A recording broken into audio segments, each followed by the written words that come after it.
The most devastating moment of my life was when she decided to walk away.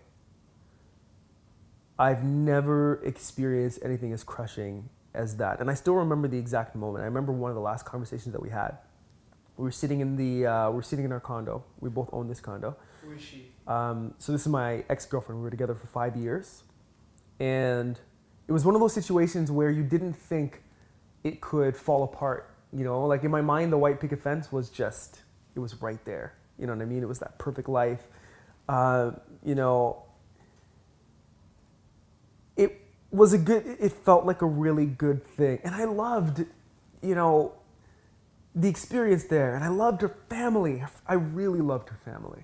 Like her brother was like, man, I loved her brother like I love you. You know what I mean? Like, and her mom, like it was just amazing, you know?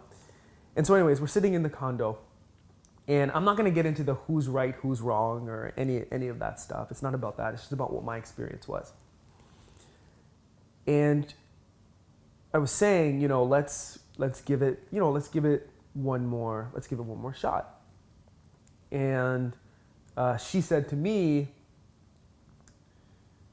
that I should give more thought to that the next time.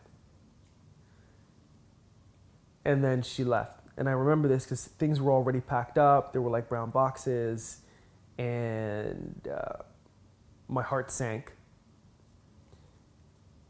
And it just felt like an eternity. It was one of those moments.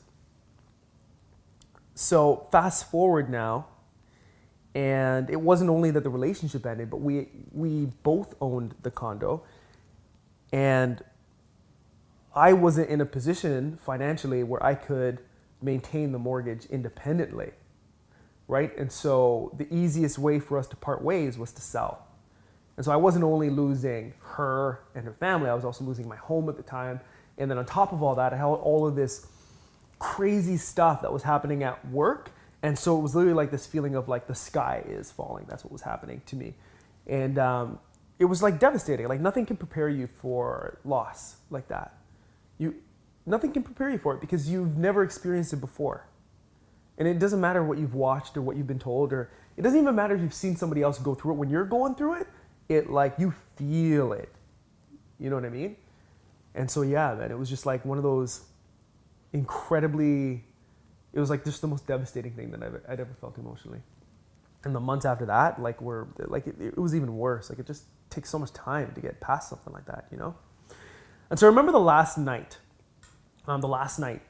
that I had the condo, and you were there. You were helping me move things out. It was only you and I. And when we moved the last thing, I was shutting the door of the condo for the last time, and I knew that would be the last time that I'd be closing that door, and that I would never open it again and walk through.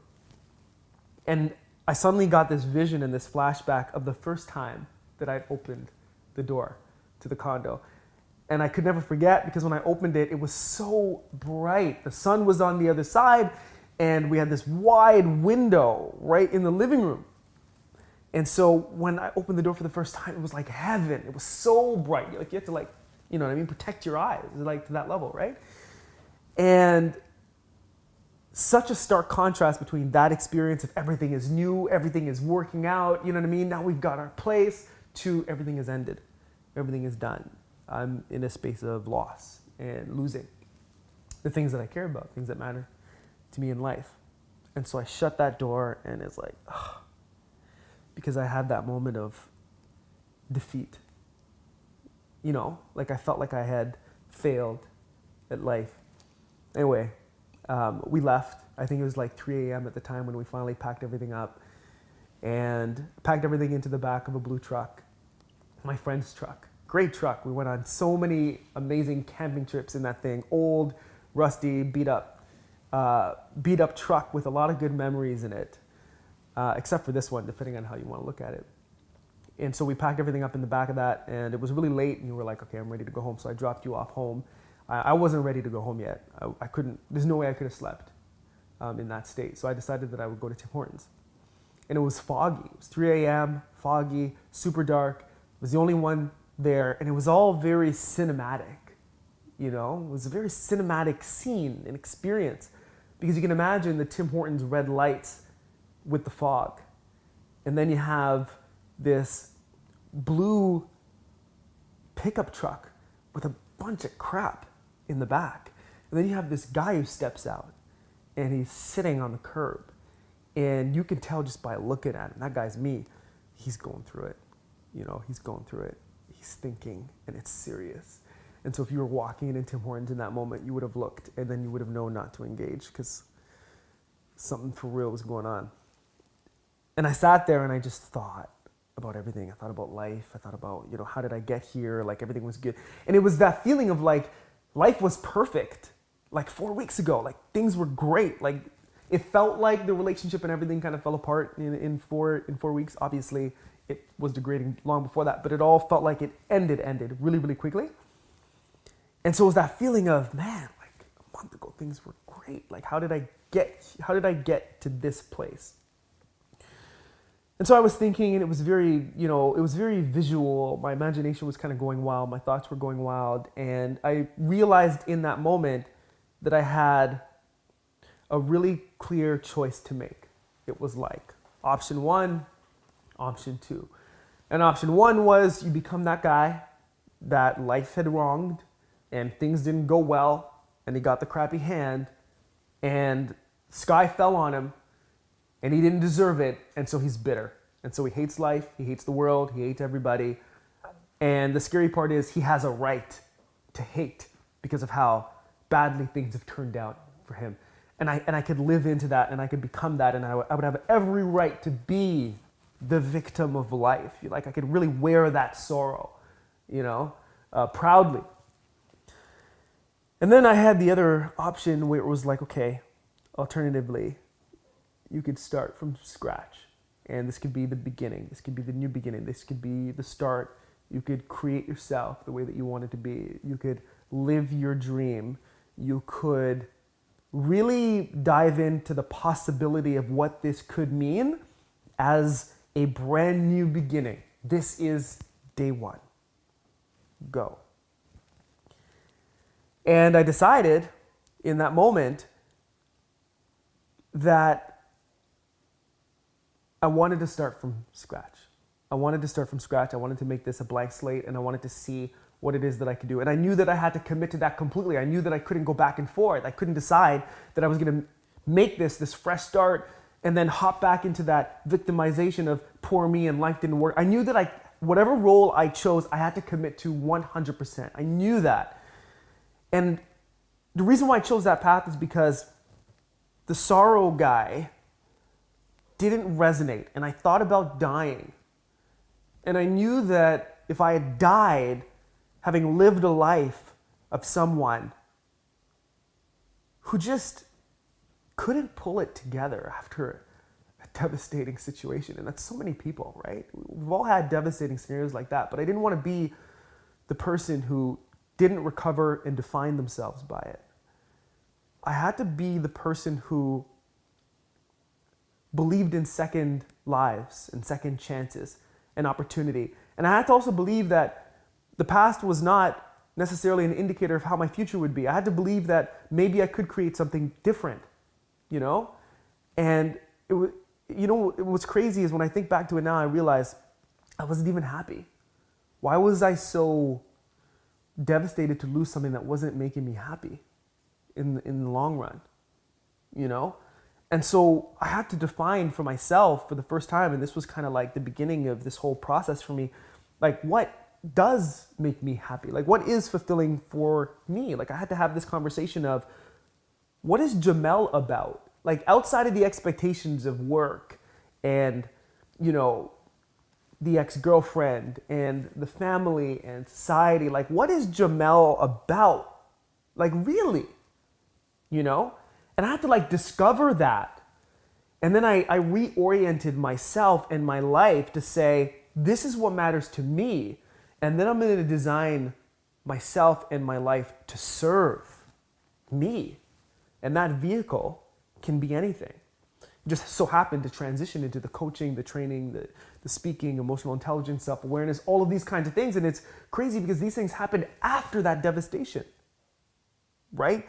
And so I'm now living a far more authentic life. And I think back, to those moments.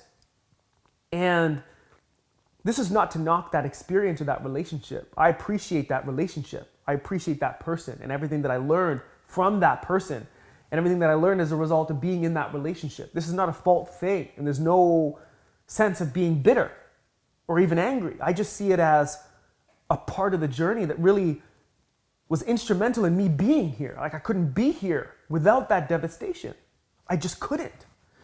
But I remember thinking back to moments where I would be watching movies or watching Netflix, just Netflix and chill, just a lazy day after work with your girlfriend, and you're sitting there, and there was always this voice in the back, like, Jamelle, when are you gonna be great? When are you gonna start? When are you gonna do that thing that you're here to do? When? And I could just ignore it, right? Because everything was going good. Work was going good. I had the girl, you know what I mean? Everything was going great.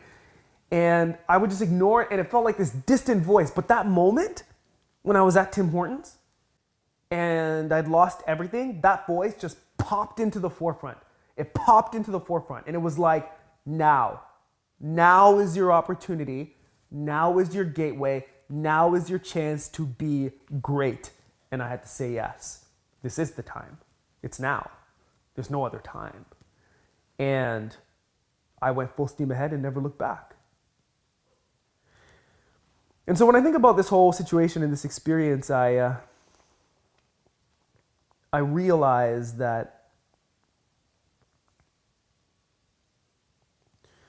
sometimes, devastation is a disguise. It's a disguise calling you forward into your greatness. And you have the choice to say yes and step into the unknown boldly. But you also have the choice to fall back cowardly into the familiar and recreate the same thing that appears to be different, but it's the same. You get involved with the same person with a different face. You go to a different job with a different banner at the front and a different pen on the desk, but it's all the same shit. And so that's the calling that we have. And it's only in those moments of devastation where we can truly step into it. Not only, but it's those moments of devastation that give us the clear pathway, because now there's nothing to lose. And so when I think back to this moment, I'm so grateful for everything that it brought me and the clearing out of everything in my life that wasn't serving me and making me happy, so that I can step into what was destiny. And I don't know why I said destiny. I've never talked about destiny. I don't even know if I believe in destiny, but that was the word that came out. So we're just going to say destiny. And the last thing that I'll say to you is, in your day-to-day life, when you're doing the mundane, what is that voice saying to you? Do you hear that voice when you're wasting away? Doing the same thing that you've always done with the same people that you've always done it with? When you're unhappy and you know that you're unhappy, what is that voice telling you? And do you need a devastation to listen? The reality is you don't.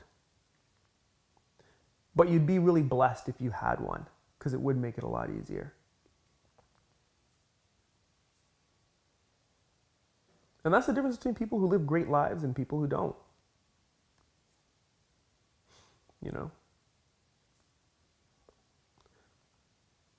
Just want to live a great life.